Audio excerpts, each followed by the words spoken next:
네, 안녕하세요. 한국사 문동균입니다. 자, 이번에는 출제순위 96번째가 되겠고요. 고려시대 과학기술의 발달을 보도록 하겠습니다. 교재 페이지는 656페이지 보시면 되고요.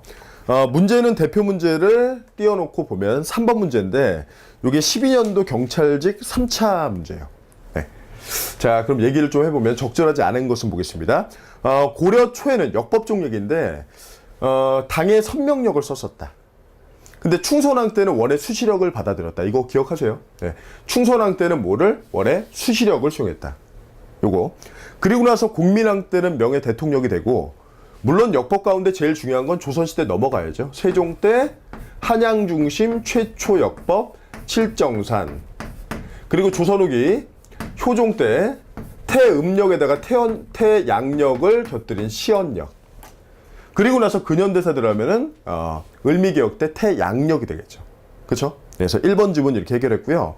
그 다음에 2번에 보시면 토지 측량 기구인 인지의 그 다음에 규형. 예, 맞아요.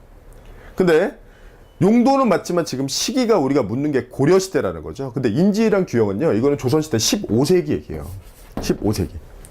근데 앞으로 이제 조금 더 봐야 되는 게 15세기에서 끝나지 마시고요. 이게 실록에 따르면요. 인지의 규형 같은 경우는 이건 발명한 사람이 세조예요. 세조.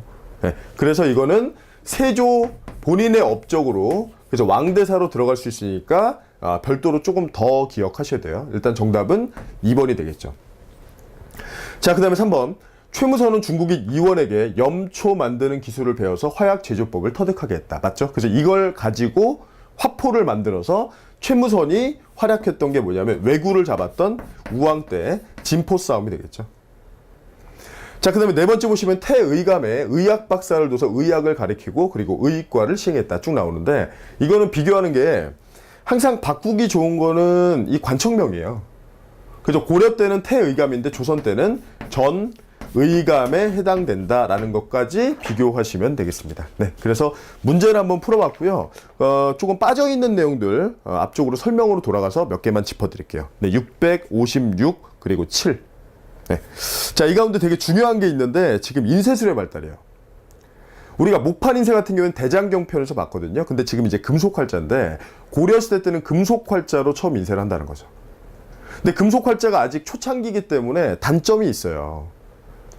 여러 가지 다양한 종류로 찍어낼 수 있다. 왜냐면 활자만 교체해서 순서만 바꾸면 되니까. 하지만 문제가 뭐냐면 고정 방식인데요. 고정 방식.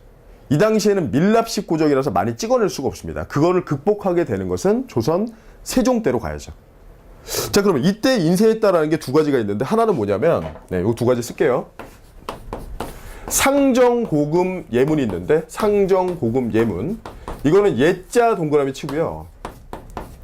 이건 예법서예요. 예법서. 의례서. 근데 의례서인데 시험에 나올 때는 최우랑 엮어서 나올 텐데 이유가 상정고금 예문을 금속활자로 인쇄했다라는 기록이 있어요. 이규보의 동국이삼국집에. 그래서 활동 시기가 최후 때니까 최후의 업적을 물어볼 때 사료로 활용하겠죠. 근데 앞으로 주의하셔야 되는 건요. 이거는 최후가 만든 게 아니라 최후가 인쇄란 거죠. 그렇죠? 그래서 만약에 이거를 뭐 저술했다 이런 표현들은 틀립니다. 저술 시점은 인종 때예요. 인종 때. 자, 그 다음에 이어서 밑에 나는 게 직지심체요절인데 그러면 지금 남아있는 가장 오래된 건 직지심체요절이고요. 직지심체요절. 왜냐면 상정고금 예문은요. 있었다는 기록만 있어요. 현재 남아있지 않고. 그럼 직지의 경우에는 정식 명칭은 백운화상 초록불초 직지심체요절. 이거는 현재 프랑스에 있고요. 세계에서 가장 오래된 금속활자 인쇄본이고요. 만들어진 시기는 우왕 때고 시험에서는 시기까지 언급했고 그 다음에 어디서 찍었는지까지도 언급했는데 이거 찍어낸 위치가 청주 흥덕사에 해당됩니다. 청주 흥덕사. 이것까지 함께 보셔야 돼요. 함께. 네. 그리고 최근에 시험 문제 지문 가운데는 그런 것도 있는데 그 강화도에 있었던 외교장각 도서에 그 의궤가 있는데 직지는 거기 포함되지 않습니다. 그죠? 외교장각 도서를 우리가 프랑스한테 2011년에 반환을 받았어요. 근데 이건 아직도 프랑스에 있어요. 왜냐면 의궤는 훔쳐간 거지만 이건 훔쳐간 게 아니라 프랑스 공사가 정식 반출한 겁니다. 그래서 아직도 프랑스에 있기 때문에 의궤랑은 구분을 시켜야 된다는 거. 네, 그거까지 기억하시면 되겠습니다. 자, 그래서 과학기술의 발달 얘기 가운데 그래도 조금 중요도가 높은 인쇄술까지 언급을 드렸고요. 네, 그래서 이렇게 96번째 주제는 마무리하도록 하겠습니다.